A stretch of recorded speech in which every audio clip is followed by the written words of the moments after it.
Baju koko Habaib putih. Present. Al-Body.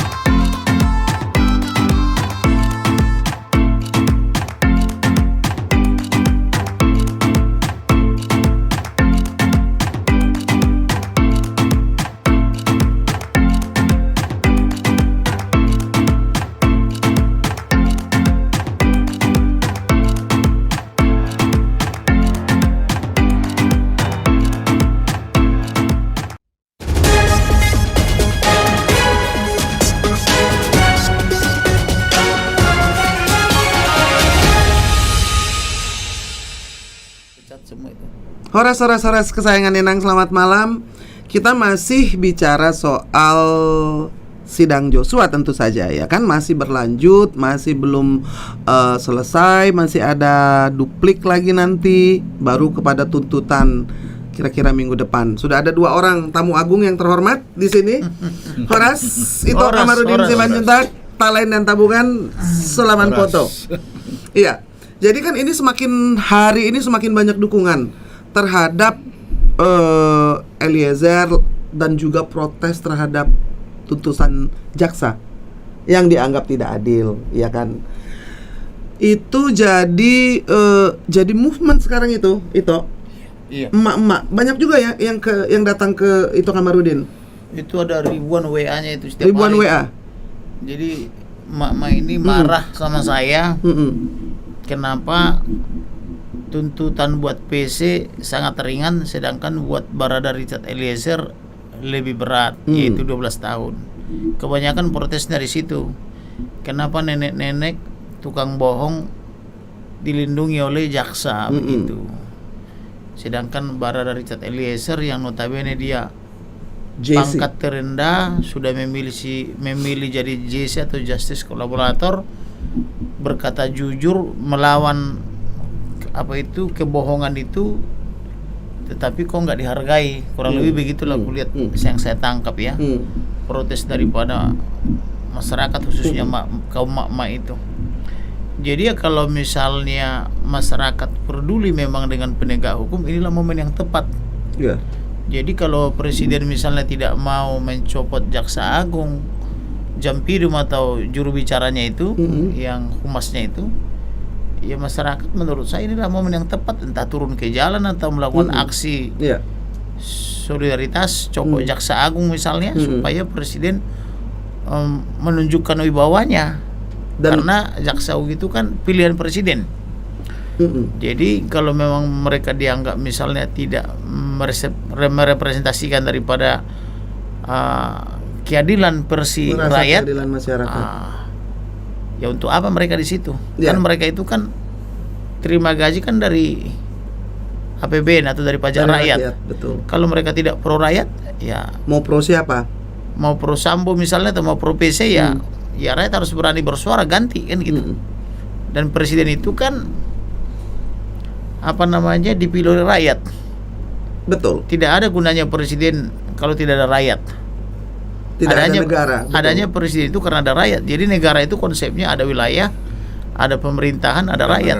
Ya, dan ada rakyat. Jadi kalau presiden saja tanpa rakyat nggak ada gunanya.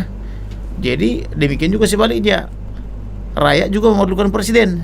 Artinya ini ada simbiosis mutualisme. Jadi ketika misalnya presiden tidak mampu menangkap hati nurani rakyat atau menangkap suara rakyat, ya menurut saya ya bubarlah pemerintahan kan gitu. Jadi dalam hal ini sekarang rakyat mayoritas menghendaki keadilan, kepastian hukum dan kemanfaatan buat penegakan hukum toh.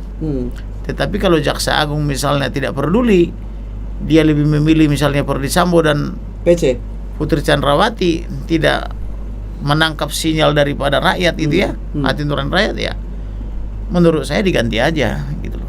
Ya, jadi ini adalah momentum ya, untuk gerakan. Iya. Dan saya pikir sepakat ya, Pak Ponto ya, bahwa ini semua mata sedang melihat kepada kasus ini.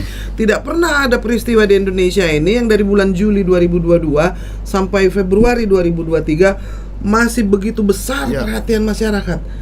Mau perkara bom, perkara apapun juga tanpa mengecilkan peristiwa lain. Betul. Tapi inilah yang paling besar perhatian masyarakat, ya kan? Jadi seperti saya bilang juga satu lagi, ini kan ada peristiwa propetik. Kenapa sih perkara ini begitu antusias? Karena yang dibunuh ini adalah Yosua. Yosua itu mengandung makna berasal daripada kata dasar Yeshua Mesiah, Yang artinya itu pemimpin estafet, pemimpin masa depan, atau penyelamat. The Savior ya. Ya, jadi yang dibunuh mereka ini adalah Yosua. Ya. Kalau kita lihat di Alkitab, siapa sih Yosua kan gitu. Pertama dia itu nabi, yaitu menerima kepemimpinan estafet daripada Musa atau Nabi Musa. Itu di perjanjian lama. Kalau kita lihat perjanjian baru, siapa sih Yosua? Yosua itu adalah berasal daripada Yeshua Mesiah, itu penyelamat atau juru selamat. Juru selamat ya, yang akhirnya mati memang. Akhirnya mati. Iya. Nah, kalau kita baca di dalam kitab, memang yang hidup itu adalah Eliezer. Kalau Yosua itu memang mati. Ya. Dan itulah yang terjadi sekarang Itu juga yang ya. terjadi. Kemudian memang kalau kita baca di kitab apa itu Daud, memang justice kolaborator itu memang dirugikan. Oh begitu. Iya. Jadi sudah ada peristiwa justice kolaborator Yang di dalam jujur yang kitab. merugi. Iya, iya. Iya. Ketika itu Nyambung. Iya, yang Bapak jujur tuh. yang rugi ya. Yang jujur yang Iya, rugi. jadi iya. waktu itu Iya. apa namanya, kalau ingat peristiwa Raja Saul dan Raja Daud. Di mana Raja Saul waktu itu udah frustasi, dia minta diakhiri hidupnya. Iya. Lalu bersaksilah yang mengakhiri hidup ini bahwa itu keinginan daripada Raja Saul. Tetapi yang bersaksi jujur ini juga dihabisi juga. Iya. Gitu. Jadi artinya di situ suatu penggambaran terulang kembali bahwa hidup jujur itu tidak selalu menguntungkan di dunia. Tapi walaupun nanti di surga akan mendapatkan ganjaran, imbalan yang baik, atau kalau saya pinjam istilah teman-teman kita Muslim, akan menerima pahala yang besar kan begitu. Tetapi hidup jujur dan terhormat itu tidak ada jaminan akan memperoleh kebahagiaan di dunia. Tetapi yang memperoleh kebahagiaan itulah orang fasik. Orang fasik karena bersekutu dengan kejahatan, hartanya melimpah, jabatan dia pegang. Tetapi orang fasik ini menurut pemazmur atau di kitab Mazmur, dia akan binasa suatu saat. Ya, fasik. Orang fasik. Jadi Fasik. orang-orang fasik ini adalah orang-orang yang kalau di Indonesia yang menerima mafia judi online misalnya ya, narkoba, mafia prostitusi, mafia minuman keras, tiap hari di kantornya karena mengantar apa itu, amplop coklat. Nah. Dan membuka rekening atas nama grup-grupnya untuk menampung Orang dan lain ya. menerima Ya. hadiah-hadiah itu kan. Tetapi orang yang hidupnya jujur dan terhormat itu menjadi korban. Sawitnya dirampas misalnya seperti kemarin 500 hektar. Iya, dan Hartanya banyaknya dirampas. pengaduan yang tadi Yang juga tadi dari, juga. dari Bahkan dari hari sangnya. ini datang ke kantor saya konsultasi 5 tahun uangnya hilang di salah satu bank Nah. nasional. Bank apa itu, BUMN. BUMN. Nah, sama dengan Dia tadi. dapat kiriman 300 juta apa itu euro, Euro, iya. 300 juta euro 2019 18-19 ya. Uangnya raib. Uangnya raib di salah satu bank BUMN. Sudah 4 tahun berarti. Dia bergerilya terus mencari uang itu.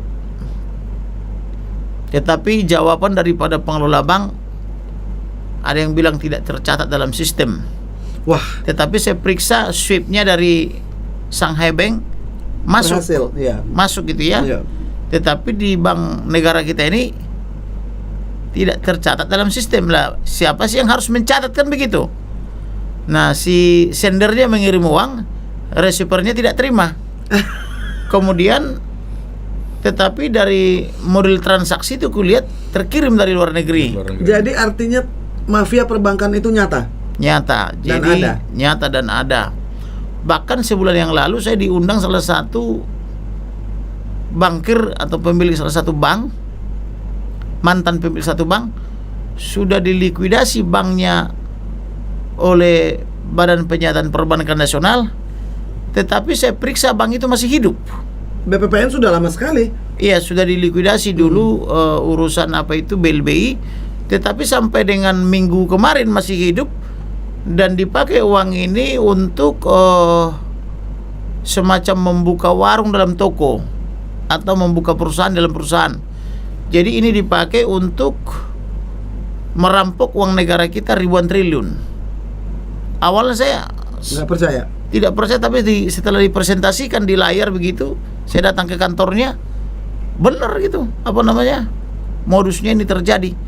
Jadi disitulah saya bisa memahami pantas Indonesia tidak bisa makmur, karena dirampok di segala bidang, di segala lini. Iya. Dan jadi artinya di kepolisian ada masalah, di kejaksaan juga, di kehakiman atau Mahkamah Agung juga masalah, di kementerian-kementerian juga bermasalah. Dan di perbankan yang seharusnya dipercaya juga oleh publik ya. Padahal kalau kita berbicara tentang perbankan ini kan lembaga trust. Trust itu artinya kan sistemnya kepercayaan, bukan lembaga apa namanya itu jaminan. Iya. Bahwa ada pun jaminan atau kolateral itu kan hanya pendukung aja, bukan yang utama. Basic utama itu kan trust. Sejarah berdirinya bank di Inggris kan begitu, trust. Kemudian ada lagi namanya prudential banking system. Jadi kehati-hatian. Trust and prudence. Prudential banking system itu mengelola bank dengan sistem kehati-hatian. Yes. Kemudian ada namanya sekresi atau kerahasiaan. Tetapi faktanya tidak seperti itu. Iya, jadi bisa disimpulkan. Buktinya rekening daripada apa itu Joshua berpindah tanggal 11 atas perintah Putri Chandrawati atau nenek Putri meminta siapa namanya merampok, namanya itu Ricky Rizal. Nah, itu transfer dari kubur. Jadi sudah meninggal dia, sudah dikubur, masih bisa transfer. Nah, inilah buruknya sistem perbankan kita. Iya. Apa namanya, bahwa nenek Putri pun selain dia ikut membunuh atau merancang pembunuhan, juga merancang pencurian. Iya. Otak di balik pencurian mengatur itu. transaksi. Dan yang lebih menarik lagi, Ricky Rizal sebagai salah satu perancang kematian itu, dia bilang dia menolak untuk membunuh, tetapi menerima hadiah membunuh. Mencuri mau kalau kata dan hakim. Mencuri pun mau. Iya. Dia kan dapat hadiah membunuh. Hadiahnya itu berupa 500 juta. Laptop, bukan, berupa handphone dan 500 juta. Iya. Kemudian disuruh mencuri pun mau kan gitu loh. Jadi tapi status polisi, tidak penegak ikut. hukum, pelindung, pengayom dan pelayan masyarakat. Sementara kan jaksa menyimpulkan bahwa dia tidak terlibat, ya kan? Iya. Nah, itu harusnya kan sudah tahu itu dia. Gimana Pak Siap, Kunto? Jadi jaksa kan seharusnya sudah tahu bagaimana waktu itu orang sudah mati kok masih Ada transfer. Nah, jadi memang ya itu tadi, seandainya saya jadi jaksa gitu. Jadi jaksa ini kan tugasnya dia mewakili masyarakat ini, menuntut kan. Mewakili negara mewakili menuntut, rakyat, ya, mewakili korban untuk menuntut. 3 tuh. Nah, untuk menuntut itu tentunya kalau saya adalah satu kebanggaan apabila tuntutan saya itu bisa saya buktikan. Betul.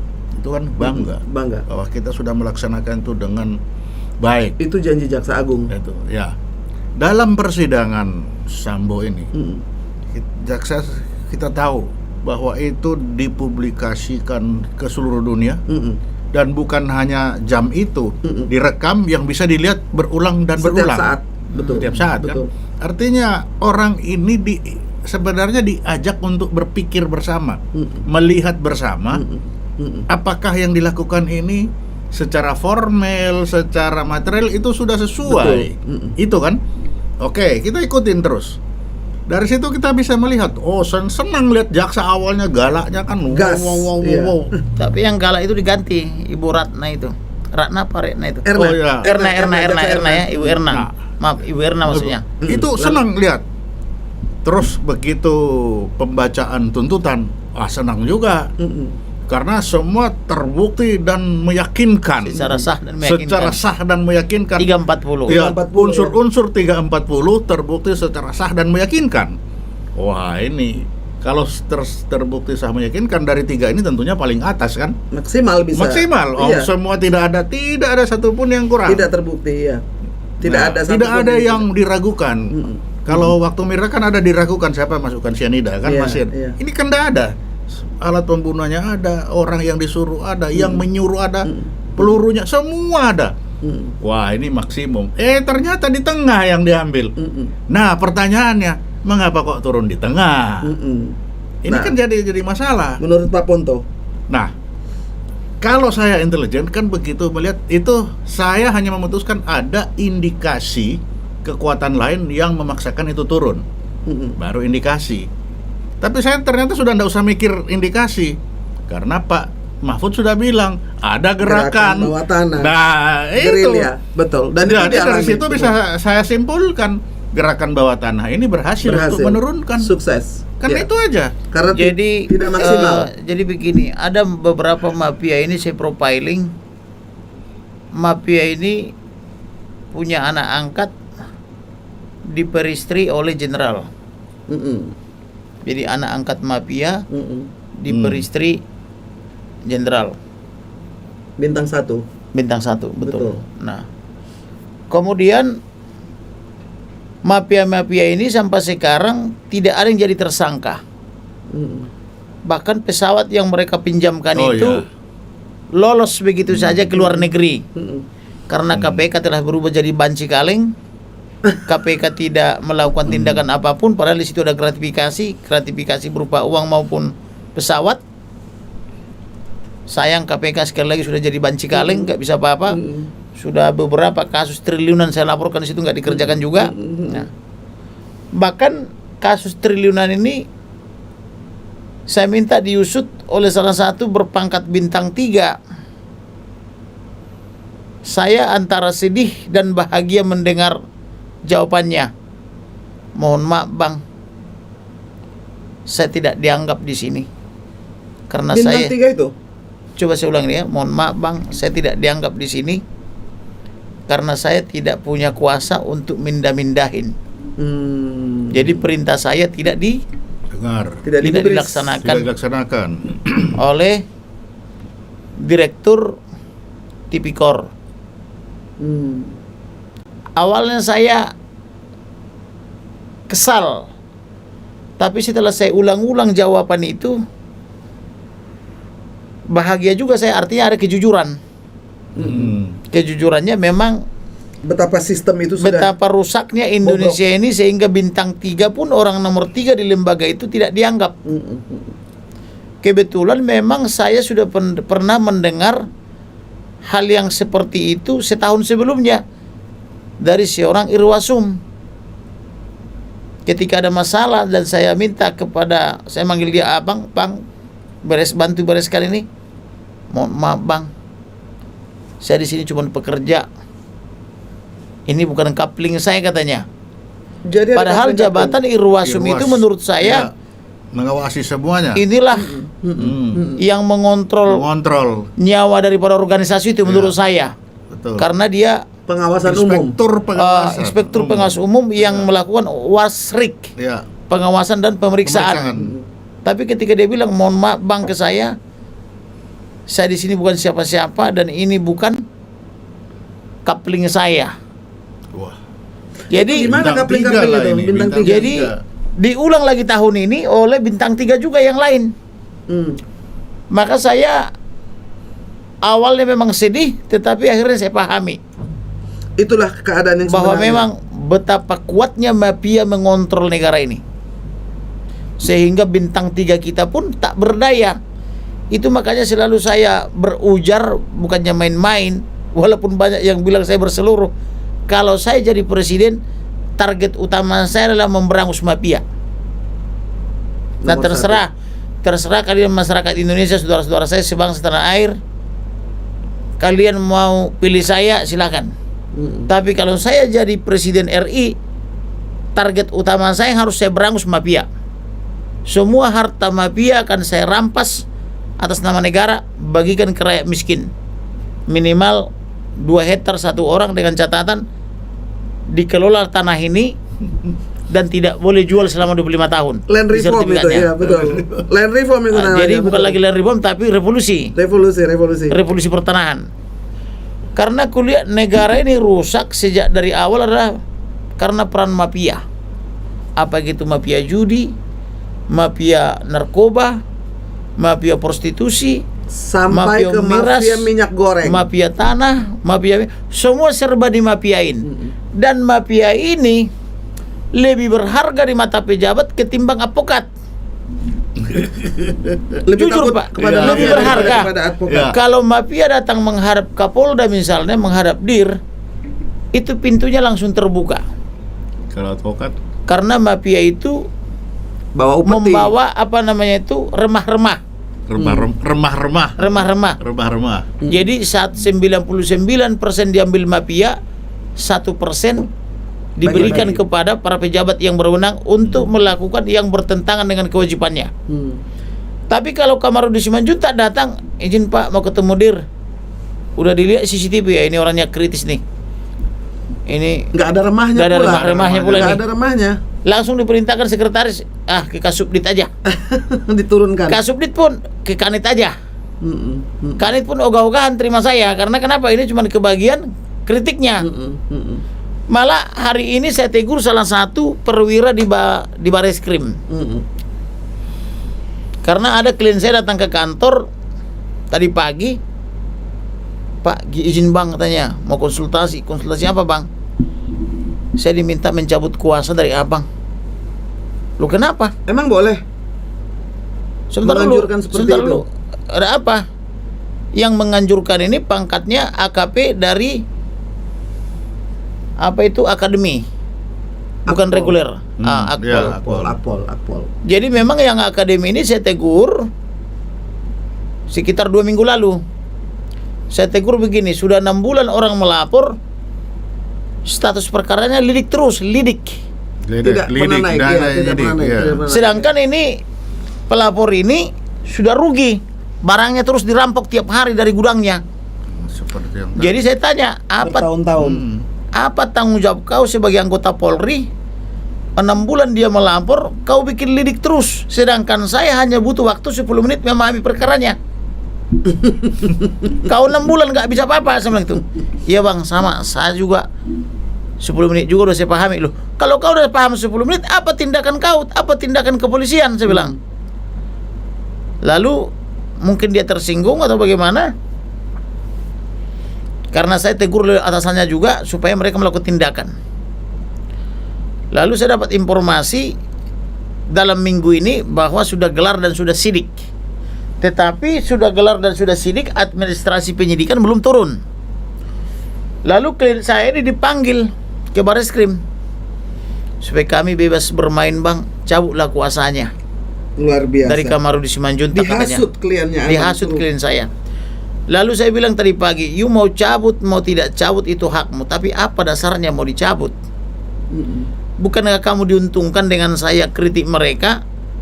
Perkara yang sudah 6 bulan Bisa jalan. lidik jadi sidik. Sidik. Bukan kau diuntungkan? Ya sih bang, tapi kata penyidiknya supaya mereka bebas bermain. Akhirnya Saya didesak mencabut surat kuasa. dicabutnya nggak? Belum dicabut tapi saya bilang itu hakmu.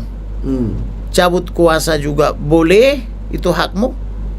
Tidak dicabut pun boleh, itu hakmu juga. Tetapi kalau dibilang dia supaya bebas bermain, nah kamu mau membebaskan dia bermain atau mau kasusmu jalan ke pengadilan? Saya bilang.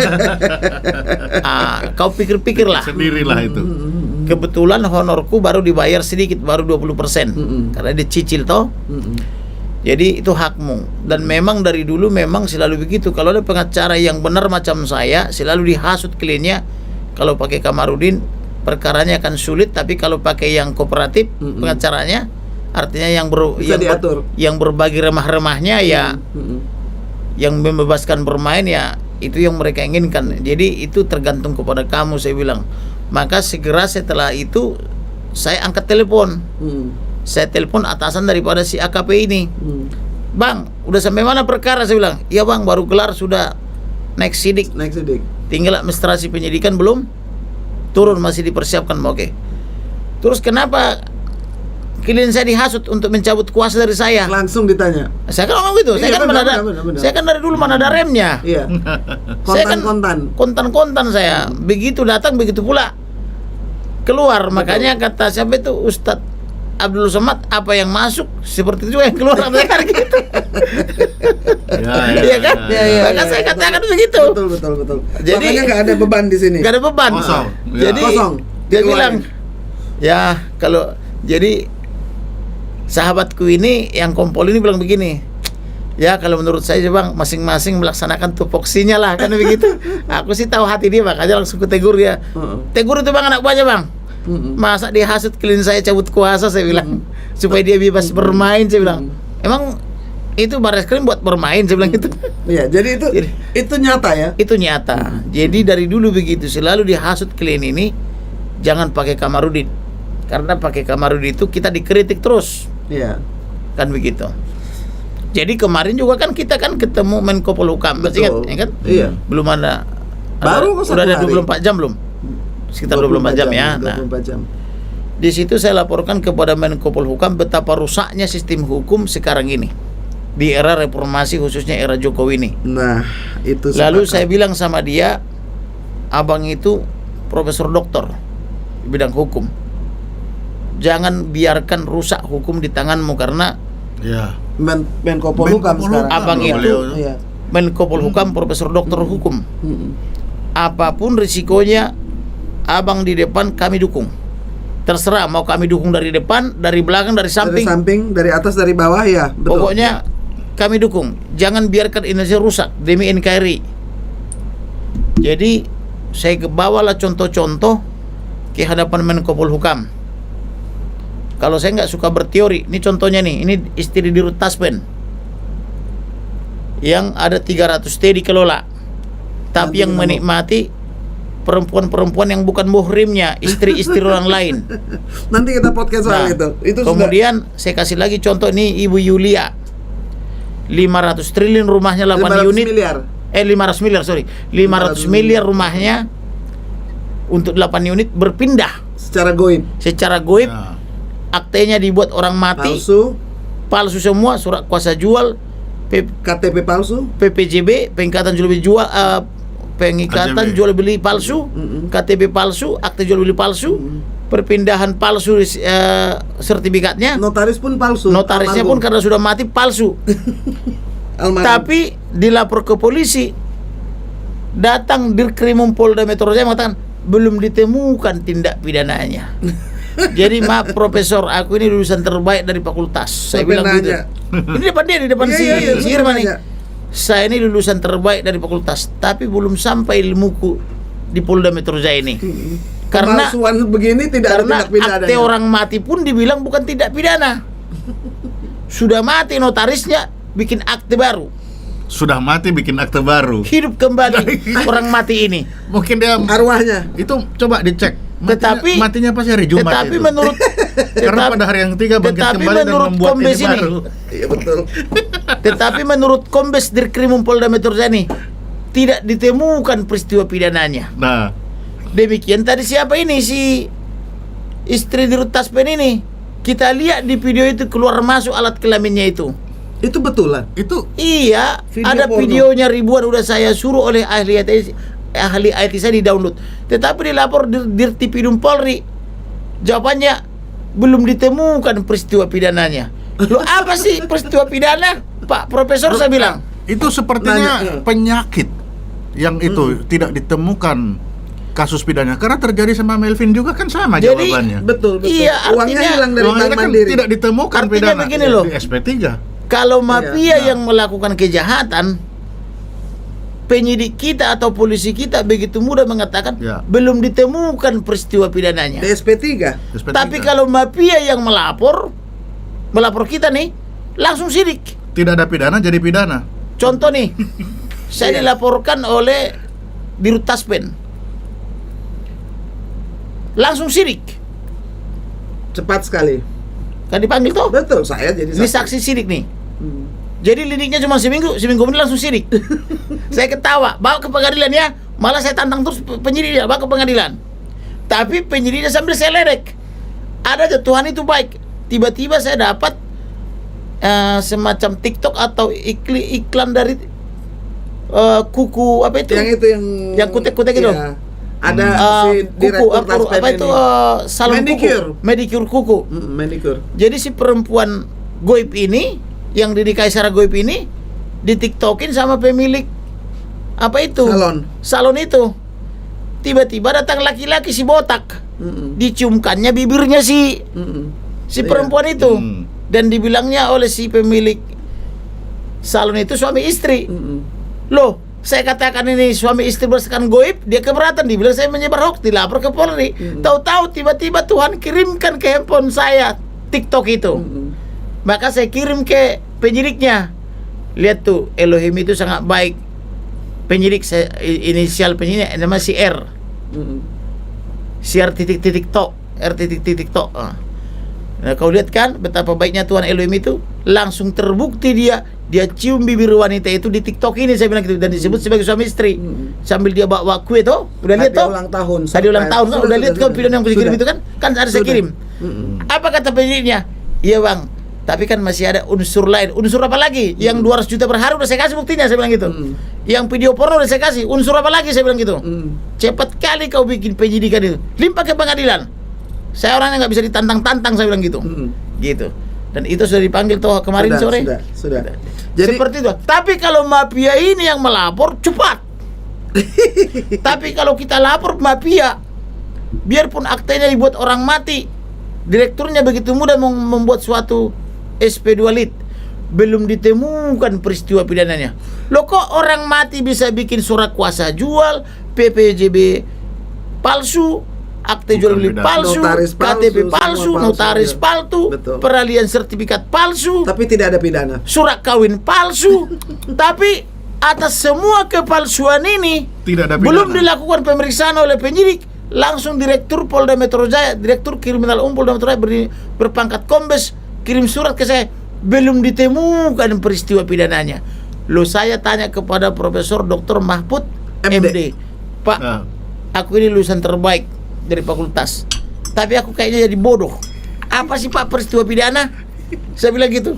Bapak itu cuma tersenyum aja. Jadi kalau ada peristiwa, jadi jawabannya tersenyum aja Bapak itu. Iya, karena sudah nggak ada, speechless. Itu artinya sudah tidak bisa mau bicara apa lagi. Iya. Kali-kali saya Prof salah kuliah, salah jurusan. Apa sih Prof peristiwa pidana menurut Prof? Kan Prof. Jadi itulah yang memperlihatkan dari sudah betapa rusaknya sistem ini. Jadi memang sepertiga di atas yang muncul itu kasus Sambo. Lalu 2/3 ya begini-beginian ini. Ku tanya lagi dia. Yang dibawa itu. Nah. Prof masih ingat waktu ketua MK saya bilang pernah memutus hak perempuan laki-laki sama, bahwa perempuan Indonesia pun menikah dengan orang asing masih bisa beli properti. Oh iya, waktu itu saya memutus katanya. You tahu nggak, Dr. Ike Parida beli 11 tahun lalu apartemen 3 miliar lebih, sampai hari ini tidak bisa diterima. Dia udah menang di perkara di PN, Mahkamah Agung sampai tingkat PK, menang di MK, apa namanya itu, tapi sampai hari ini belum diterima apartemennya. Udah inkrah dari semua lembaga. Kaget dia. Itu teman saya katanya. Itu teman saya kata dia. Ya, itu temanmu jadi korban, saya bilang. Baru saya kasih lagi contoh satu lagi. Masih ingat tinggal perkara di Jambi. Abang yang saya ingat hakimnya, ketua MK-nya. Sudah diadili lahan ini adalah bukan area hutan tapi area peruntukan lain. Ini kasusnya perkara Haji Maskur, saya bilang gitu. Klien Haji di Maskur Jambi. Anang. Iya. Klien di Jambi. Udah menang di pengadilan, menang pidana, menang perdata, melawan mafia. Tiba-tiba ketika kita kasih pelang, datang Menteri Hutan. Ditutup Menteri pelangnya. Hutan bikin papan di situ. Tanah ini milik kehutanan. Padahal abang sebagai profesor dokter waktu itu ketua MK mengadili ini bukan hutan tapi APL, area peruntukan lain. Iya, saya masih ingat kata dia. Jadi artinya bayangkan orang yang mengadili masih hidup, itu sudah tetapi dilanggar. Objek yang pernah diadili tidak dilaksanakan oleh Menteri Hutan itu, tapi Menteri Hutan memilih membela mafia. Jadi betapa rusaknya Indonesia ini. Maka saya bilang sama Prof itu, Menko Polhukam. Jadi biar Prof tahu, ini ibarat mata uang pemerintah Republik Indonesia, di sisi lain mafia Republik Indonesia. Jadi antara mafia dengan pemerintah hanya ibarat satu mata lembar uang dengan dua sisi, saya bilang gitu. Iya. Dia senyum, lalu saya tanya, saya mau bantu Prof membenahi Indonesia ini, apa yang harus kita lakukan?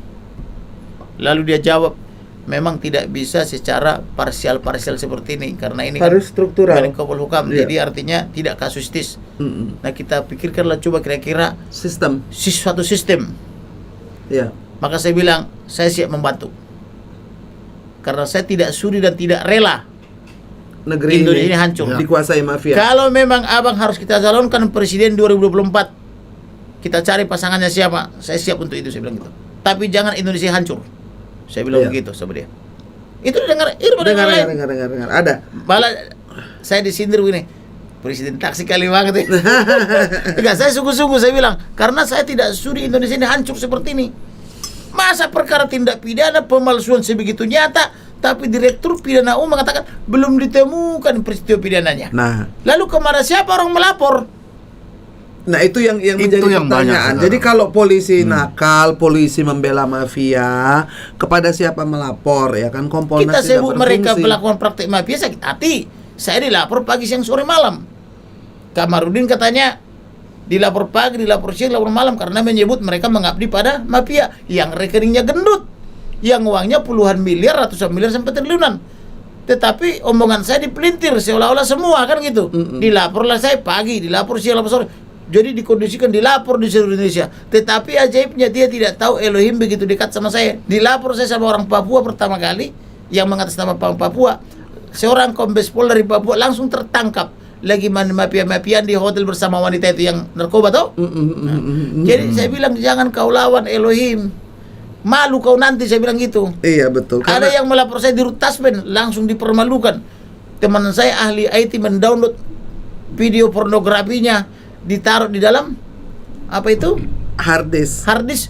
Saya bawa ke Mabes. Nih penyidik nih, gambarnya nih. Mau apa pacarannya semua, video pornonya, istri-istri orang ditiduri semua ada di sini. Bahkan pengacaranya bernama Siduke, rekan Siduke ini bilang, dia datang waktu itu, nih Duke, kau bawa laptop nggak? Saya kasih sama kau nih, harddisknya nih, nah, kau buka di depan saya bilang gitu. Melongok dia, nggak bisa apa-apa, karena saya orangnya nggak ada sensor. Itu betul itu.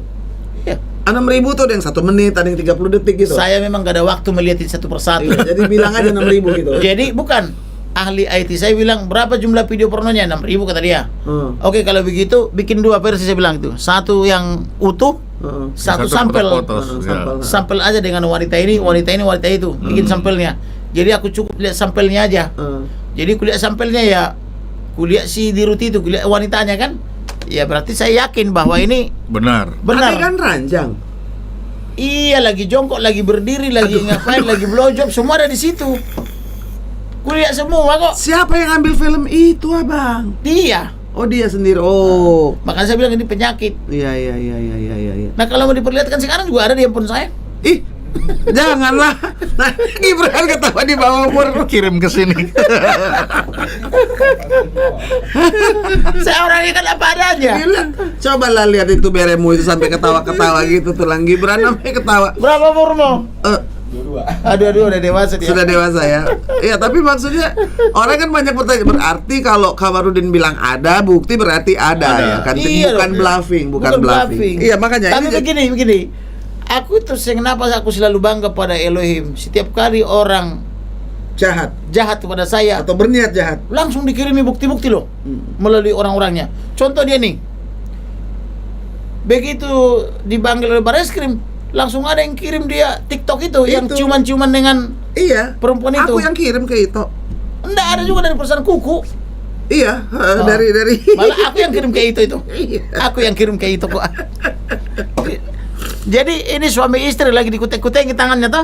Betul. Malah ke pelakornya aku kirim sendiri. Ke pelakornya aku kirim karena nomor pelakor itu ada saya. Mereka nggak tahu saya simpan semua nomor pelakor itu kan. Intelijennya kan di mana-mana canggih-canggih.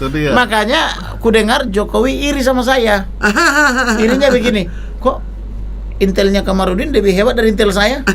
Padahal intel Kamarudin cuma intel partikulir katanya. Tahu kan arti partikulir? Intel swasta. Iya. Kok intel saya ada anggarannya jelas dari APBN? Kok nggak ada informasinya ke saya katanya? Jadi sudah bisa bikin detektif swasta nih. Sudah bisa. Ya, karena nanti disampaikan kepada Polri tetap tidak ditemukan unsur pidananya ya. Ada Barangkali semua namanya. kalau ada detektif swasta kan, ini ada. Ini pelakornya pun ada, jangan disebut-sebut ya Pak, ini aib saya gila luar biasa. Sampai menjawab. Jadi saya pikir memang Itu ya saya kayak penyidik. Betul. Jadi gini.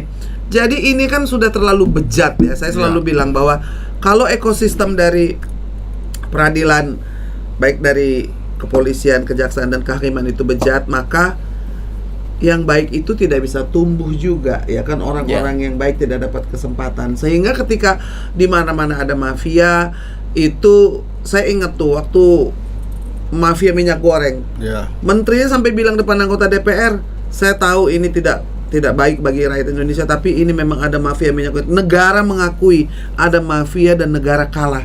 Ingat nggak? Ya, betul. Ingat nggak? Nah, Ya. berarti kan sampai sekarang Mafia masih kerja terus. masih terus di bawah kekuasaan Sebagai contoh mafia. nih, Iya ada dong. seorang perempuan yang saya kagumi kehebatannya.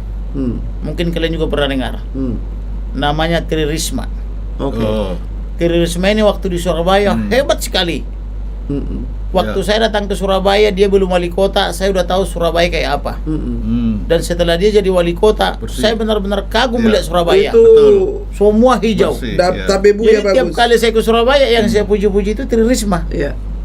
Artinya dia hebat. Iya. Ya. Ibu Risma. Tapi begitu masuk ke kandang apa itu, Kementerian. yang dibubarkan dulu sama Pak Gus Dur, Iya, sosial. Kementerian Sosial. Kemensos, Mensos. Ya. yang diibaratkan lumbung yang sudah dikuasai tikus. Apa yang bisa dilakukan Tri Risma? Cuman satu waktu itu sebentar doang. Ada 26 juta pemalsuan gitu kan? Pemalsuan data kan, penerima Iya. apa itu? Penerima Bansos. bansos itu kan? Bansos. Habis itu lenyap dia. Iya. Masih pernah nggak dengar suara Tri Risma? Enggak, Udah nggak ada. hilang. Jadi Dimakan artinya benarlah firman Elohim yang mengatakan pergaulan yang buruk Akan membawa keburukan. meninggalkan kebiasaan baik. Sedangkan pergaulan yang baik meninggalkan kebiasaan buruk, atau pergaulan yang buruk merusak kebiasaan baik. Iya, berarti Jadi ini sudah Tri sistemik. Risma masuk ke dalam hal yang buruk itu, jadi buruklah dia. Padahal selama ini kita selalu bangga setiap kali nama Tri Surabaya. Risma disebut di Jawa Timur. Dan saya setiap kali ke Surabaya pasti selalu berdecak kagum memuji Tri Risma sebagai pemimpin atau wali kota yang hebat. Tapi begitu dia jadi menteri sosial, hilang, tak berbekas, bagai ditelan apa itu laut. Ditelan bumi. Jadi ini kan masalah mafia-mafia yang setiap hari kita dengar ini ya. Ini kan artinya ada kebuntuan hukum ya. Hukum sudah jelas. Jadi Justru buntu, dah- mau ngadu ke sini buntu, mau Bukan. Hukumnya udah terlalu banyak. Ada 11 juta perundang-undangan. Yang bermasalah itu kepemimpinan. Kepemimpinan yang kalau dikuasai saya lihat sih mafia. sistemnya juga sudah demikian rusaknya itu, bukan? Enggak. Jadi negara ini dikelola oleh mafia melalui partai. Partai ini menyiapkan SDM di pucuk pimpinan. Ya. Pucuk pimpinan ini adalah pesuruh partai, pesuruh ketua umum partai. Jadi mafia cukup menguasai atau Partai. mencengkeram ketua partai, selesai. maka negara sudah dikuasai. Iya. Karena kepala negara atau kepala pemerintahan wajib patuh kepada ketua umum partai yang mempekerjakan dia sebagai pesuruh partai. Nah, Apapun jabatannya. apapun jabatannya. Ya. Jadi itu persoalannya. Karena itu- Jadi makanya saya bilang manajemennya itu manajemen ular.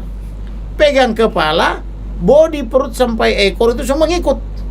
Iya. Itu juga teman saya dari media Itu bilang. akibat dari memang undang-undang dasar Lobby. kita dirubah seperti itu. Yang bagian mana tuh Pak Pontong? Yang bagian bahwa DPR membuat undang-undang, bukan presiden lagi. Iya. Itu satu. Baru yang kedua, di MPR kan hilang yang utusan golongan. MPR tidak lagi seperti dulu. Dulu Indonesia itu ada di MPR. MPR terdiri dari utusan golongan, lalu ada urusan daerah dan partai. Iya. Inilah keindonesiaan. Sekarang kan tidak ada. Yang Semua dari ada partai. hanya dari partai. Jadi dominasi dan monopoli kekuasaan oleh partai inilah yang mengakibatkan itulah mafia berkembang biak. Iya. akibat dari Jadi- sistem politik kita ini. Nah balik ke Gitu. topik tadi, andai kata jadi jaksa, jadi Nah. mereka tidak melobi jaksa itu lagi, tapi atasan jaksa. Nah, Mereka bukan melobi penyidik, tapi atasan Atasan. penyidik. Ya, makanya tadi hashtagnya jelas ya kan. Ah. Turunkan Jadi ketika kita komplain kepada penyidik, bang, kenapa tindak pidana pemalsuan bukan merupakan tindak pidana atau belum ditemukan peristiwanya? Malah bang, abang macam nggak tahu aja. Saya di sini siapa sih bang? Jadi kita dituntut terus memaklumi iya. peristiwa pidana yang seterang itu. Orang mati bangkit kembali bikin akta, bukan merupakan peristiwa pidana menurut Dirtipidum.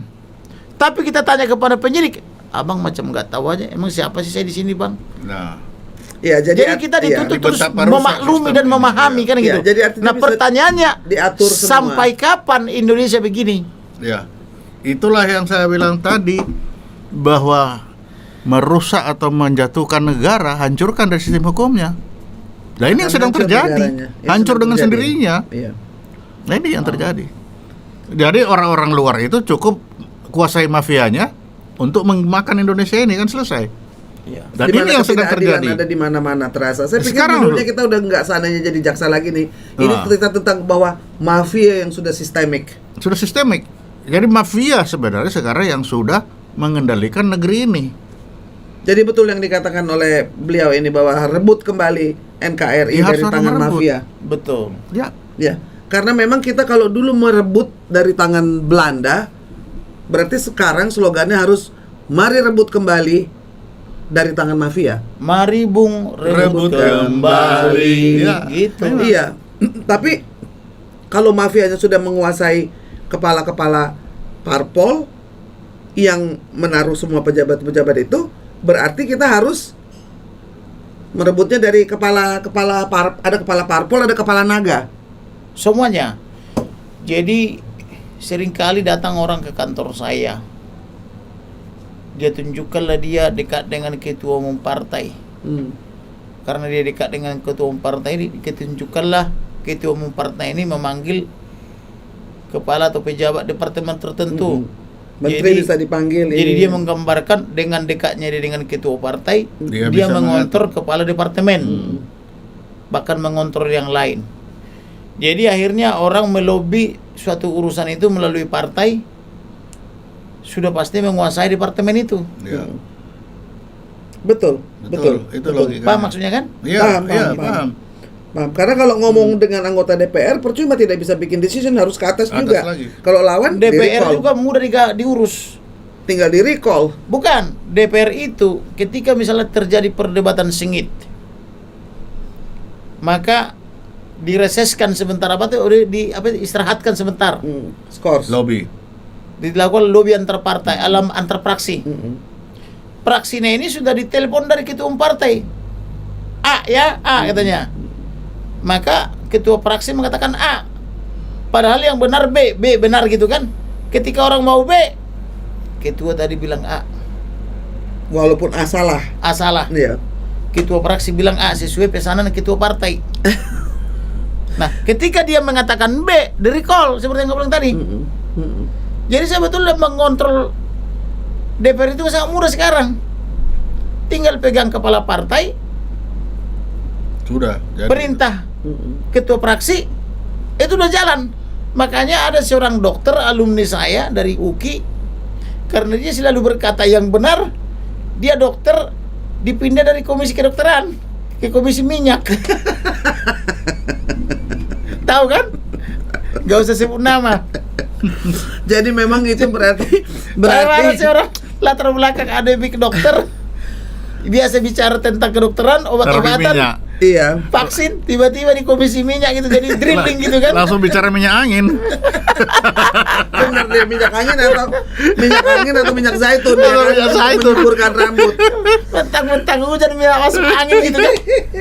Jadi ini tadi kalau mendengar yang diceritakan sama Ito Kamarudin ini, Pak Ponto, akhirnya kan kita menjadi Saya sih terperangah dari tadi itu, saya sampai terperangah dari pagi sampai malam itu semua ceritanya sama. Iya. Orang-orang datang ke podcast ini membawa berita yang bikin hati saya hancur itu kok. Iya kan? Tapi kan ini bayangkan ya. Kita ini kan termasuk orang yang masih punya akses, masih punya pendidikan, masih bisa bertemu dengan anggota DPR, masih bisa ketemu dengan Bapak Menteri, masih bisa ketemu dengan orang-orang di parlemen. Itu saja mentok, dihasut sampai disuruh cabut apa segala. Bagaimana orang yang disangir? Jadi itu buktinya. Orang yang di ujung-ujung pulau yang tidak punya akses. Karena pemerintah di sana pun itu sudah tidak berfungsi sepertinya kan, sehingga mereka sudah tidak tahu lagi mau mengadu kepada siapa. Betul. Ini kan itu betul. Jadi sudah tidak tahu. Minggu yang lalu persis yang dibilang Bapak Intel ini, Pak Ponto. Minggu yang lalu datanglah satu pengusaha dari Balikpapan. Nah, Membawa surat kepemilikan tanahnya, pengusaha perumahan ya, membawa surat izin kepemilikan senjata ya. dari Mabes Polri. Dia menangis, suami istri dan anak-anaknya, bahwa anaknya yang laki-laki ditangkap polisi. Kenapa ditangkap? Karena anaknya ini beberapa kali berhadapan dengan massa, bahkan pernah dibacok lehernya, sehingga ketika berhadapan kemarin dengan massa itu di bulan Januari, diletuskanlah senjata 2 kali ke langit, ke atas. Yang dia tahu itu massa merampok tanah ayahnya atau perumahannya. Ya. Ternyata di antara perampok itu ada jaksa. Ikut merampok tanah. Iya, ada jaksa. Maka dia bilang begitu kejadian bubarlah massa ini, tetapi langsung ditangkap anaknya. Karena pegang senjata. Karena meletuskan senjata 2 kali ke langit. Senjatanya itu Jilok 17. Blok 17 sama seperti yang dipakai Yang dipegang Eliezer. Beralis Eliezer. Ada izinnya. Yang mengeluarkan izin ini saya baca Komjen bintang 3 berarti kan, Komisaris Jenderal. Nggak usah kusebutkan namanya, tapi izinnya sama-sama saya. Lalu apa salahnya saya bilang? Karena diantara masa yang merampok atau merampas tanah ini, membuat patok-patok ini, ada unsur jaksanya. Jadi jaksa menjadi preman, membekingi preman. Tapi protes karena dibeli timbakan perintah. Langsung melapor ke Polres, dan Polres langsung nangkap. Polres Balikpapan. Lalu saya teleponlah kasatnya ini, kasat Polres. Bang, kenapa ini ditangkap? Bukan jaksanya yang mesti ditangkap. Bukan jaksanya harus ditangkap, karena dia merampas tanah yang bersurat. Ada suratnya. Apa kata kasatnya? Oh, belum tahu aku bang bahwa ada suratnya. Kau penyidik kau. 2 minggu kau nggak tahu. Aku aja cuma 5 menit tahu. Saya bilang gitu. Aku cuma lihat berkasnya 5 menit tahu. Ini ada surat tanahnya. Iya. Kamu tahu nggak itu ada izin senjatanya? Mau bang, aku belum koordinasi dengan penyidik. Loh, kamu kok belum koordinasi? Udah tahan orang begitu lama. Bukankah tanda tanganmu sama Kapolres itu? Kok bisa kau nggak tahu? Saya bilang gitu. Mak bang, nanti saya tanya penyidik bang, apakah ada suratnya? Loh, ini ada suratnya di meja saya di Jakarta. Kan gitu. Nah, terus kau udah minta keterangan itu para apa itu? Para perampas tanah itu? Para penjahat. Para penjahat itu, yang pemalas itu, saya bilang itu. Mak bang, aku dengar informasinya bang, karena Kajari mau bangun rumah di situ, tapi dihalangi oleh Ini yang punya senjata ini, tanah, anak pengusaha perumahan ini. Kan itu tanah Loh, dia. ini kan tanah dan suratnya. Punya pemilik perumahan. Urusan apa Kajari harus bikin rumah di situ? Kamu udah minta keterangan Kajari? Belum bang. Udah minta keterangan anak buah Kajari? Belum bang. Gimana sih kamu? Dari mana kau tahu bahwa Kajari mau bikin rumah di situ? Dan kenapa Kajari harus bikin rumah di situ? Tanah orang. tanah orang. Saya minta periksa Kajarinya. Kajari Balikpapan. Itu juga iya. Periksa jaksanya. Pokoknya saya perkarakan ke Jaksa Agung, ke Jamwas, ke Jamintel, ke Jampidum. Kenapa jaksa Balikpapan atau kepala jaksa Kejaksaan Negeri Balikpapan bikin rumah di tanah perumahan itu? Tanah orang. Di tanah Lumbang Gaul itu. Kebetulan orang Batak ini pengusahanya, Lumbang Gaul. Kenapa dia harus bikin rumah sih? Apakah negara tidak siapkan tanah buat Kajari sehingga dia harus Merampas. tanah Lumbanggaul untuk bikin rumah Kajari. Saya akan perkarakan, saya bilang. Maka nangis-nangis itu orang tua Lumbanggaul, saya keluarkan uang dari kantor. Berangkat ke Kali Balikpapan, saya bilang, saya utuslah Michael ke situ. Saya bikin surat permohonan penangguhan penahanan, saya lampirkan surat tanahnya, saya lampirkan izin senjatanya, dan saya minta itu dibawa berobat karena sudah ditangkap lagi flu berat, Sakit-sakit. tidak dibawa berobat, saya minta dibantarkan karena khawatir COVID atau apa. Iya. Bisa mati nanti dia. Iya. Nggak diurus. Nah, gitu. Jadi makanya pas yang dibilang Pak Intel tadi ini, kemana rakyat Ya, harus aduh. minta tolong? Betul. Karena bandit dengan kejaksaan dan polisi kita tidak tahu lagi yang Sudah membedakannya tahu. gimana. Betul. Ya. Jadi Kok ini orang dirampas tanahnya, bahkan pernah dibacok, dikasih izin senjata pun sama Baris-Krim Polri atau Mabes Polri, ketika ditembakkan ke atas dia pula ditangkap gitu loh. Jadi ini sistem yang rusak ini sudah di mana-mana. Jadi ketika kita mau menegakkan hukum dan mencari keadilan itu berarti kita diadukan dengan aparat-aparat yang sebetulnya adalah penjahat atau mafia. Sayangnya memang aparat ini ketika rakyat mengadu dan di seberang sana itu ada pejabat daerah wilayah, ini sudah dianggap benar mereka. Yang mengadu ini sudah dianggap salah. Itu kan kelakuan penjajah. Nah, itu dia. Zaman kolonial Ini dulu. yang terjadi banyak sekarang. Dulu ketika jaksa, polisi, hakim penegak hukum itu adalah Belanda, apapun yang dilakukan oleh rakyat pasti salah dong. Nah, Kan itu inlander. dia. Inlander, ya. Walaupun tanahnya rakyat yang diambil, tetap rakyat yang masuk penjara. Ya. Iya kan? Walaupun yang nanam rakyat, yang ngambil hasil buminya adalah penjahat, tetap yang benar. salah rakyat. Iya, rakyat yang salah. Hal yang sama terjadi padahal Sekarang. kita ini sedang tidak dalam penjajahan. Betul. Tapi berarti yang dikatakan oleh Kamarudin, mafia sudah menjajah negeri ini ya. Ya, sesuai fakta yang beliau punya, itu bukti. Bukti-bukti tadi kan juga sudah dapat fakta dari Jadi saya dari Sangir. tanyalah kepada kasatnya itu namanya Tuh. M. Jamhuri, sarjana hukum. Saya tanya, jadi untuk apa ini orang ngurus surat tanah? Kalau tanahnya bisa toh dirampas. di atas tanahnya bisa dirampas begitu saja. Dia bilang, dia belum tanya penyidiknya apakah tanahnya itu ada suratnya apa tidak. Padahal itu orang baru datang 5 menit di meja saya langsung paham perkaranya. Dia sudah 2 minggu. Bisa ditahan kalau tidak tahu itu bukan. Lalu saya tanya lagi, untuk apa Mabes Polri kasih dia senjata lengkap dengan dia, tentu bayarnya mahal itu. Ya. Kalau tidak bisa diletuskan ketika tanahnya dirampas oleh para Dan dia penjahat tidak ini. tembak orang ya. Dan dia kan tidak nembak orang. Lalu dia bilang, nanti akan saya tanya penyidik, Bang, apakah ada surat senjatanya. Loh, jadi kamu yang kamu kerjakan apa? Kamu sudah tahan orang, kamu tidak tahu ada suratnya dan tidak tahu ada surat senjatanya. Kalau begitu, bagaimana kau bisa tahan itu orang? Dia kan itu. Dia bilang atas perintah Kombes Pol Tirdi Hadimiarso.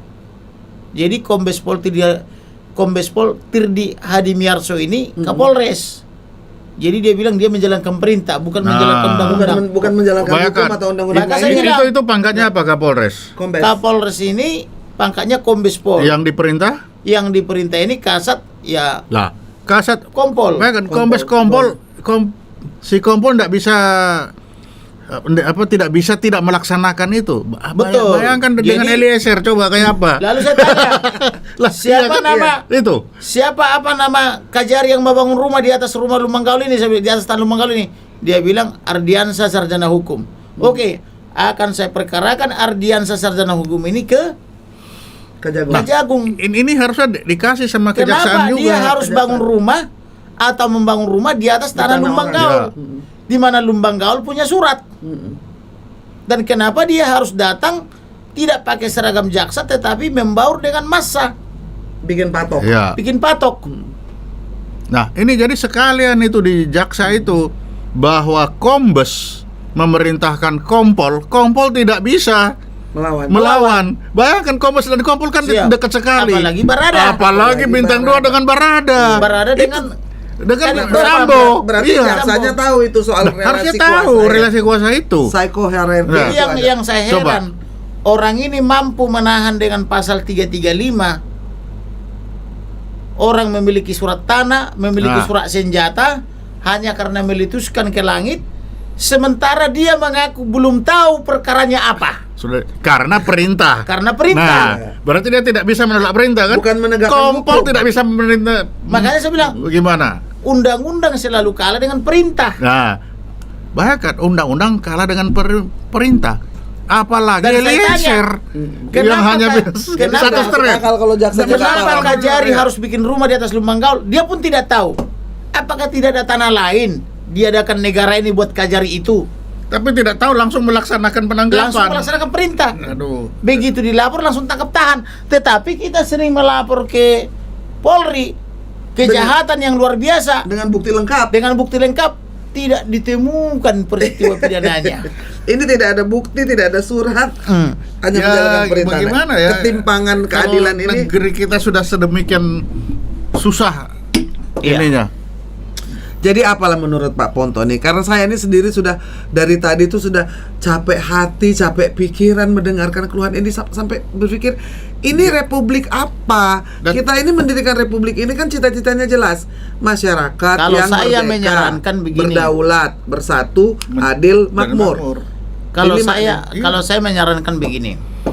2024 jangan lagi memilih pemimpin yang tidak baik dan tidak benar. Pilihlah pemimpin yang baik dan benar. Saran saya kalau bisa untuk presiden minimal wakil presiden dari lembaga yang memiliki kedisiplinan tinggi. Ya, satu-satunya lembaga yang disiplinnya tinggi adalah militer. TNI. Jadi kita pilih satu yang berbobot, yang kredibilitasnya bagus, track recordnya bagus. Tapi itu kan tidak disenang mafia. Yang justru kita mau berantas mafia. Dan Tapi yang komitmen tidak mau berhubungan dengan mafia. Ya. Tapi kalau tidak didukung mafia katanya tidak bisa maju. Nah, itulah tugas kita. Pemilihan, Kalau kita rakyat itu. bersatu, kita bangkit, kita tidak memilih pemimpin yang dicalonkan partai. Ya. Saya akan menang. Jadi kita bikin independen. Ya. Apalagi kalau Jadi, misalnya saya teringat di Aceh. Di Aceh dulu itu pernah membuat calon gubernur independen. Jadi apakah mau bikin calon presiden independen juga? bagus juga. Nah, Tapi Jadi- kan dibikin peraturan Tuh. tentang electrical threshold Nah, harus itu dia. 20% yang jadi memang ya kita Ya sekarang kalau semua rakyat tidak memilih calon yang dari mafia, ya jadi siapa? Kan artinya kan independen ini harus hegemoni diadopsi. ya. Jadi undang-undangnya itu dibuat menjadi ini kan sekarang menjadi hegemoni parpol.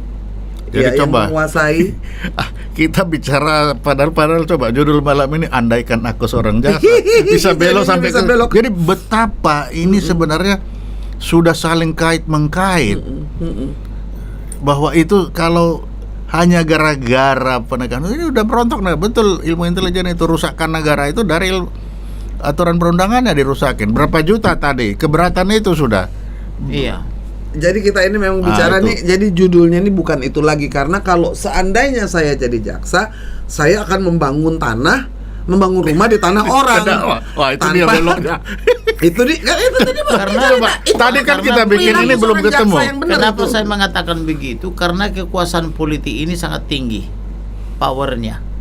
Sebagai contoh ya dulu ya, adalah dulu bernama Haritanu. Haritanu ini dulu di oposisi. Karena dia memberikan suatu kritik yang membangun, seandainya saya jadi presiden kata dia, maka dia akan memberantas praktik kejahatan. Itu dianggap sebagai ancaman, langsung tersangka dia. Maka saya iseng, saya seperti cuma nyindir. Saya tulislah tulisan pendek di, kalau nggak salah Jawa Pos apa Indopos. Gampang obatnya itu saya bilang. Sekarang Haritanu kan di oposisi, pindah aja kepada pro, jangan di oposisi saya bilang. Di pro pemerintah maksudnya. Bener lah. Mungkin dia baca apa tidak, langsung pindah dia. Jadi ke Langsung pro, lah sekarang ditinggalkannya oposisi, hilang tersangkanya. Mungkin tahu nggak itu waktu itu pernah itu. Saya yang tulis itu. Jadi ketika datang anak buahnya Haritanu ke kantor, lihat nih si Haris itu sama bosmu nih. Pernah perusahaan Haritanu saya somasi urusan yang lain kan. Saya tidak benci sama dia, malah dia pernah saya bantu nih melalui tulisan ini. Saya kasih tunjuk tulisannya. Dan ketika dilaksanakan dia tinggalkan oposisi pindah ke pro, tersangka aja hilangkan, saya bilang ketawa-ketawa mereka Nah, semua. iya. Jadi seperti itulah penegakan hukum di negara kita. Tapi itu juga nggak sehat juga itu aku, karena yang Nggak, aku tuh cuman menyindir kebetulan dilaksanakan dan terjadi. Betul. Itu seperti terjadi. Maksud saya gini, dari sisi bahwa oposisi itu sebetulnya sama terhormatnya dengan Iya, yang berkuasa. Dulu yang namanya PDIP Megawati itu oposisi. Ya. Waktu zaman Soeharto ditekan Ya, apa tapi maksud saya Jaksa Agung itu kan dipilih oleh presiden. partai berkuasa. Iya. Presiden ini kan pesuruh daripada Partai. partai Betul, berkuasa. betul. Jadi Jaksa Agung berasal dari pilihan presiden pesuruh partai Petugas berkuasa. partai. Kapolri juga kan pesuruh daripada partai berkuasa melalui pesuruhnya partai berkuasa, kan Betul, gitu. betul. Jadi artinya bagaimana para pesuruh-pesuruh ini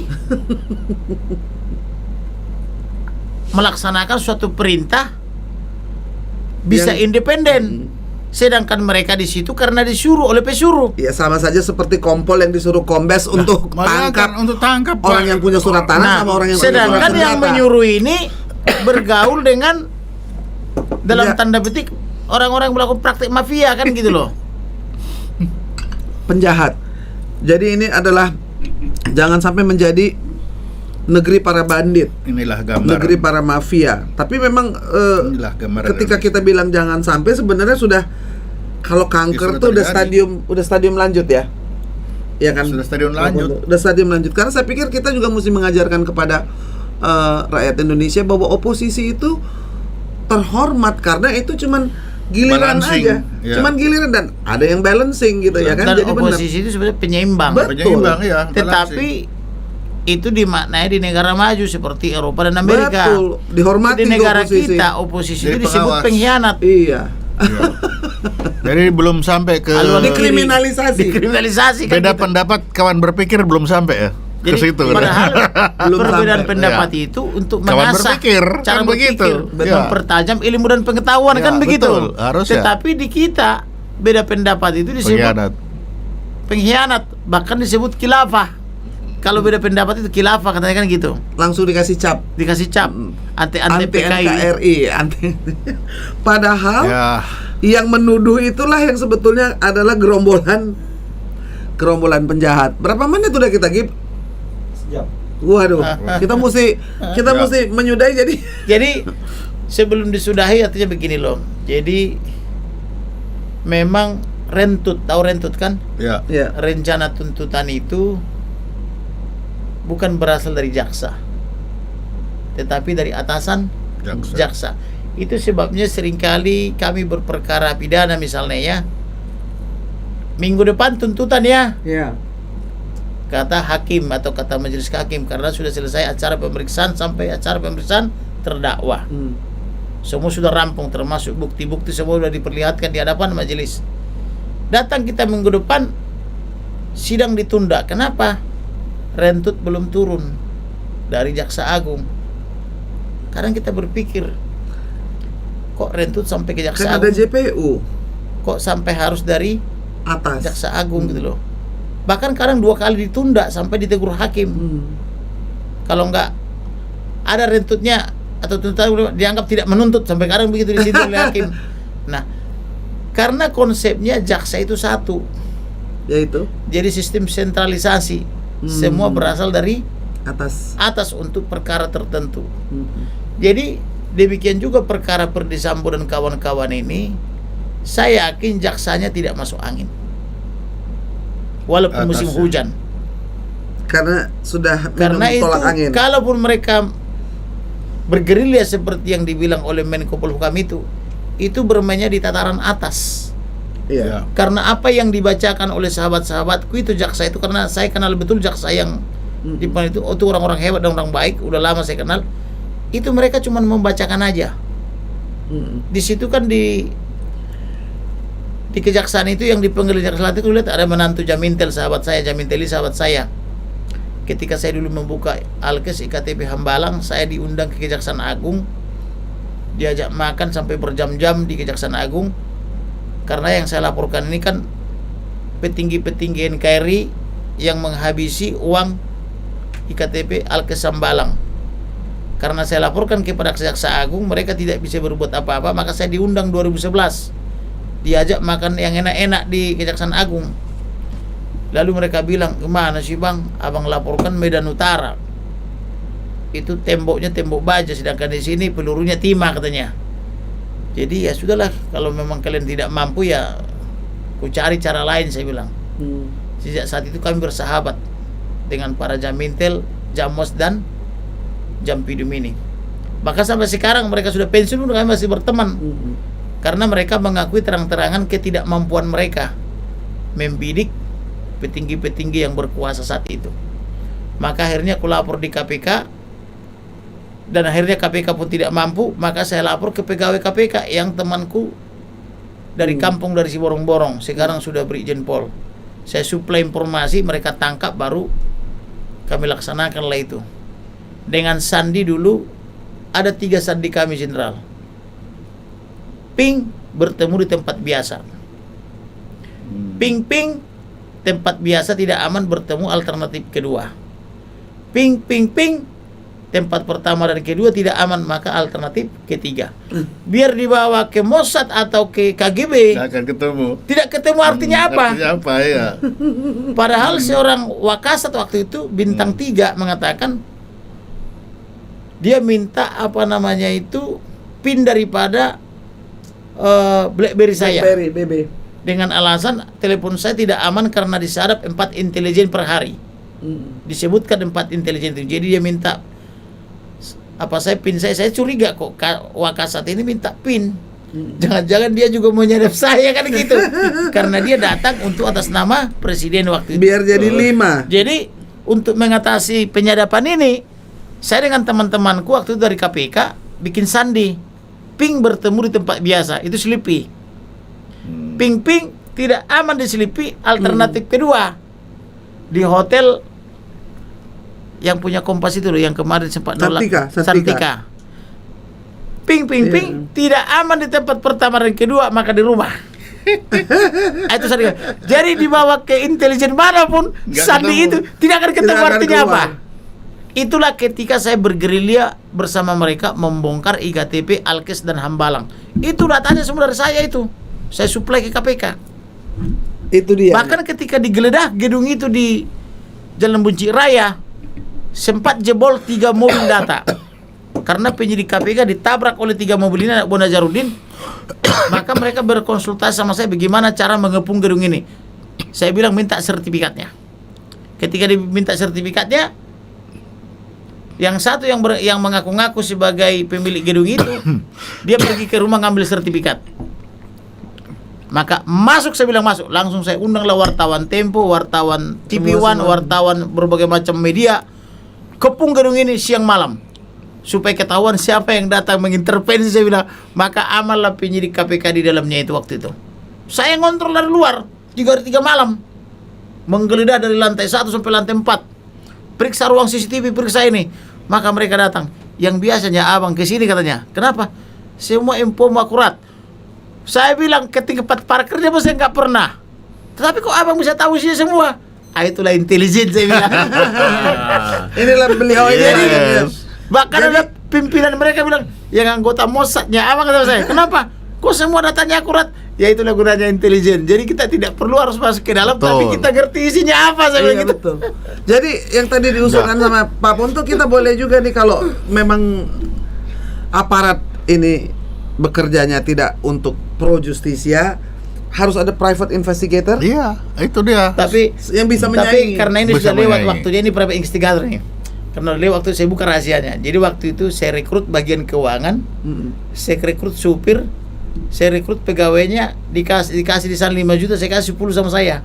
Jadi semua datanya dibawa di kopi, saya datang, saya dapat itu. Itu pekerjaan intelijen Itu sejati. Pak Ponto bertahun-tahun ya. Iya, gitu, memang. Harus counter ya. Kamu kasih 5, saya kasih 10. Kemudian Iya, ini untuk tambah nih. informasi. Saya beli data dari Kementerian Hukum HAM belakang layar. Saya beli data PT-PT yang mana saja yang dibikin oleh mereka ini. Kemudian data ini saya bawa ke PUPR. proyek apa saja dikerjakan oleh PT ini dapat. Kemudian saya cek di Kementerian Keuangan, apakah sudah dibayar apa tidak proyek ini. Kemudian ternyata sudah dibayar, proyeknya belum dilaksanakan. Wih, kong kali kong. Hajarlah semua. Iya, Jadi iya. maksudnya di Indonesia mungkin di Indonesia mungkin baru saya yang berani beli data seperti itu. Beli data untuk ini. Gitu. Jadi ketika saya berantem atau berkelahi, saya betul-betul punya data, Bukan hanya asbun. bukan asbun gitu loh. Betul. Iya. Makanya saya bilang, siapa yang berani melawan saya, oke, biar saya profiling kamu. Karena Nah, teman saya di mana-mana kan saya bilang gitu kan. Ini kan nanti data dari untuk di Rut Taspen juga banyak sekali nih pasti. Jadi Sudah dapat, sudah. ini bicara soal Sudah mafia ada di mana-mana, lalu juga kita mesti bikin episode. Sampai voice note-nya udah dapat semua. Itu dia. Ini nanti lebih seru lagi, Gip. Nanti berarti kita mesti bikin acara lagi yang untuk seandainya saya jadi jaksa, karena ini tadi dari beliau-beliau ini bahwa Untuk jaksa mafia. untuk jaksa dan pengadilan. Saya sudah punya rekaman ada di handphone saya ini, bagaimana caranya mereka menekan hakim dan jaksa. Mafia ini. Mafia ini. Dan mafia ini bergerilya orang-orangnya yang disebut Markus, antara jaksa agung sampai kejaksaan negeri, antara Mahkamah Agung dan kejaksaan negeri. Mereka ini yang terlalu bergerilya untuk menekan semua. Jadi mereka bekerja di struktural. Bawa nama jaksa agung, bawa Mahkamah Agung, bawa ketua pengadilan tinggi, bawa kepala kejaksaan tinggi, itu begitu, seperti itu mereka menekan dengan ancaman-ancaman apabila tidak patuh akan dipindah. Mutasi maksudnya. Jadi intimidasi, mutasi demosi gitu loh. Gitu. Jadi ada rekamannya di sini. Blackmail. Nanti kita ada episode sendiri untuk Cuma itu. ini karena rekamannya panjang, dibutuhkan kesabaran untuk mendengar. Boleh. Tapi nanti saya dengarkan. udah sadapannya semua ada sama kita. Nanti akan saya dengarkan. Jadi kita ini sudah kita akan Siapa pelakunya pun ini termasuk banyak sekali infonya. termasuk hakim yang ditangkap, hakim agung yang ditangkap itu Nah, ada di sini. jadi udah kelakuan itu ya. Iya. Bagaimana cara bermainnya semua ada di sini. Jadi ini bisa jadi black box. Jadi biar Ya, biar ya, ini black box. biar Seperti black box kayak biar pesawat Ito jatuh. Irma tahu kemampuan Intel saya ini salah satu ini, dengan satu Android begini. Android dia bisa menyadap satu gedung hotel. Dengan syarat yang penting yang satu hotel ini terhubung dengan internet. Iya, selama pakai Begitu wifi. terhubung, dia bisa sarap itu semua. Itu kemampuannya. Dan itu udah pernah saya peragakan di pengadilan. Waktu itu saya melawan Kementerian Hukum HAM. Mereka di sana ada perdagangan narkoba di apa itu di apa itu? Di Cipinang. Oh, di lembaga di lapas. Dengan motif apa namanya itu berpraktek pakar autisme, dokter autisme, tetapi tidak punya surat izin praktek, tetapi dapat terus remisi 6 bulan itu apa itu remisi apa itu 17 Agustus, dapat lagi 3 bulan remisi ke keagamaan. Nah, kemudian di dalam dia apa itu berdagang narkoba, di mana petugas lapas mendatangkan pasien-pasien, pasien ini memberi narkoba buat anaknya dan menganggap dokter ini manjur. Ya karena dikasih narkoba ya tenang. Ya tenang. Autis itu kan iya kesana kemari. gerak-gerik kesana kemari nggak taruh kan. Begitu dikasih obat ini ya tenang. Iya, tenang dia. Dianggap dokternya manjur. Setelah aku periksa sentuhan Resporidan kalau nggak salah dia waktu obatnya dia ada jadwal obatnya. Ku cek semua ke dokter saya narkoba semua. Ya wajar tenang kan gitu. Iya pantas tenang. Nah, akhirnya kuruslah itu ke Kementerian apa namanya Dirjen Lapas, dipindahlah ini dari Cipinang karena dia sudah jadi kepala suku di sana, dipindah ke Tangerang. Solusinya begitu waktu itu. Jadi yang mau saya katakan adalah bahwa disitulah tadi apa namanya fungsi daripada private investigator itu. Iya. Jadi saya pakai waktu itu ahli IT 2 termasuk Dr. Bayu juga salah satunya tambahannya. Di samping yang satu itu temanku yang jago praktek ini. Kalau Dr. Bayu kan jago teori dia kan gitu. Kemudian ada lagi ahli 3 saya pakai waktu itu Profesor Dr. Yusril, kemudian Profesor Dr. Lintong sama Dr. Simatupang. Simatupang mantan ketua pengadilan tinggi itu loh. Yang sempat jadi calon hakim jaksa agung urutan 14. Jadi saya pakai 5 ahli, saya menang 24-0. Menggugat Kementerian Hukum HAM soal remisi. Saya gugat terus melalui PT UN. dibatalkan sebuah remisinya, dan terbukti bahwa memang mereka masuk ke Cipinang itu digeledah. Tidak apa-apa, tapi walaupun digeledah, di dalam bisa jadi ada king coil. Padahal king coil itu kan tempat yang gede. Ya. Digeledah seolah-olah semut pun tidak bisa masuk, tapi bisa masuk ke dalam laptop, bisa masuk ke dalam handphone, bahkan king coil yang besar pun bisa masuk. Gitu loh. Jadi artinya betapa rusaknya CJS. Tahu CJS? Criminal Justice System. Yes. Jadi kerusakan Yes, itu criminal justice di CJS. Bukan hanya di polisi, di jaksa, di hakim, tapi sampai ke Cipinang sampai pun ke rusak. lapas. Gitu. Itu kalau chain of food itu terakhir nih. Polisi dulu pertama, ya kan sudah nih. Ya, jaksa. Diperas, jaksa, doa-doa, hakim.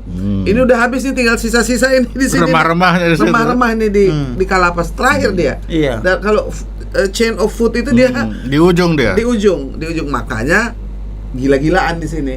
Bahkan hari ini Cash ada and carry. hari Kalau ini mau ada keluar mengadu bayar. ke kantor saya, dirampok dia punya rumah 65 miliar ketika di Polda, dibikin tersangka dengan cara kriminalisasi.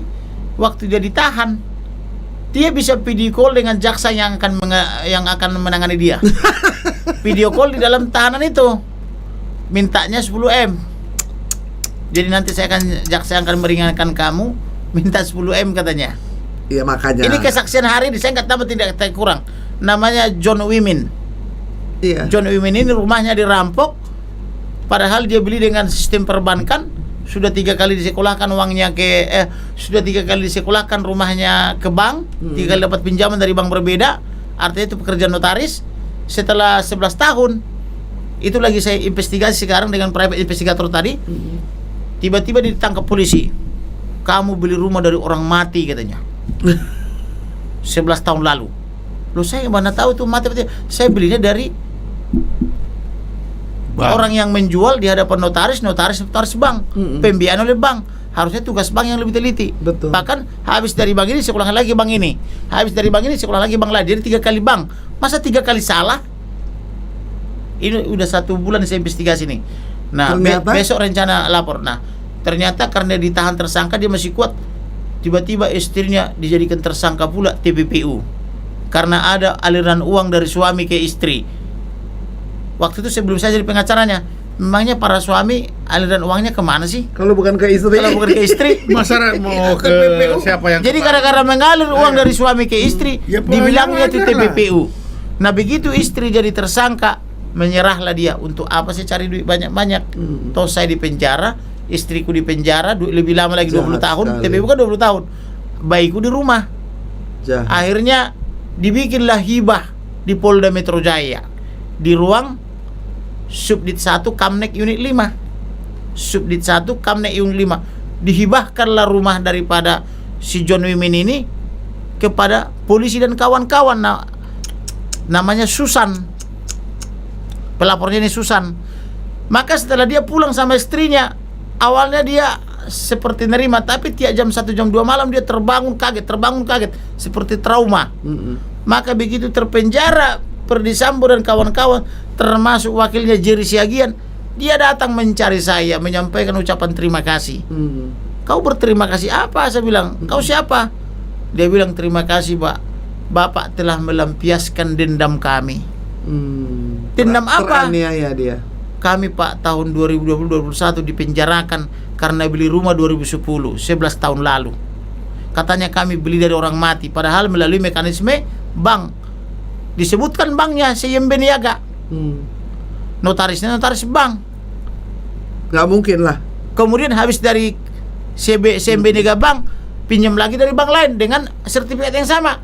Lunas lagi, pinjam lagi dari bank Sampurna, lunas lagi. Udah 3 kali lunas bank. Saya masih dibilang salah beli dari Orang mati. orang mati katanya. Ku investigasi orang mati, itu melalui private investigator. Orang mati ini yang dibilang polisi orang mati ini 2012 melakukan transaksi di Pengadilan Jakarta Pusat, mengangkat sita. Kebetulan ada di sini suratnya. Baru ku kirim suratnya 2 minggu lalu. Hari ini lagi ku surati lagi supaya segera diterbitkan buktinya. Kemudian orang yang disebut mati ini bertransaksi pula di PN Jakarta Barat. Ku surati juga PN Barat. Orang yang disebut mati ini bertransaksi pula di hadapan notaris namanya Suryati. Suryati ini udah kujumpain di rumahnya. Suaminya mengaku mantan pejabat Bank Indonesia dan juga berpraktek notaris hari tuanya. Dia bilang di hadapan saya 2012 dia masih hidup. Berarti belum benar mati 2009. Kemudian kusurati juga lurah Mapar ke Benjur kota sana. Dia bilang belum ada di kantor saya catatan dia mati. Coba silakan ditanya ke Dukcapil Jakarta Barat katanya. Kutanya Dukcapil Jakarta Barat belum ada dia terdaftar mati. Tetapi si John Wimin ini ditangkap oleh polisi Kamnek Polda Metro karena membeli dari orang mati. Yang mati. Dimaksud orang mati OSSIN namanya. Dan OSSIN ini menurut polisi sudah mati, tapi menurut notaris, menurut Jakarta Pusat, menurut Jakarta Barat, menurut Dukcapil dia belum mati. Coba orang kehilangan rumah harga 65 miliar. Nah, besok rencana siang-siang mau saya lapor di Baris Krim Polri karena sudah saya investigasi semua orang-orang yang berkepentingan dengan ini. Itu disebut private investigator. Itulah beda saya dengan pengacara lain. Kalau pengacara lain terima data di kantor. Kalau saya menginvestigasi. Investigasi. Jadi ini Private investigator. kalau itu dia. Intel setara dengan Intel Mossad. Ya. Iya. Jadi pernah ketua LBH dulu yang ketua Setara Institut Hendardi. Hendardi. Ditanya lah saya sama perempuan cantik di Metro TV. Tahun 2011. Waktu saya menghajar atau membuka kasus IKTP Alkes Hambalang. Dari mana kau tahu bang ini? Kata perempuan cantik ini. Maka aku bilang, saya punya private investigator. Hendardi gak percaya. Ketawa dia. Hendardi gak percaya ada private investigator. Padahal itu penting banget ya. Itu di acara Metro Pagi. Ya. Zamannya itu 2011. Elman Saragi. Masih Abang Elman Elman. Saragi. Iya. Nah, Iya. Oke. Siap, lanjut. Sudah lewat tengah malam. Ini Tengah malam. baterai alkalin. Kalau saya bilang udah bukan alkalin, thorium. Thorium. Kita akan lanjut lagi kesayangan Inang. Terima kasih banyak. Terima kasih banyak. Terima kasih banyak. Tuhan berkati. Horas. Iya. Ya.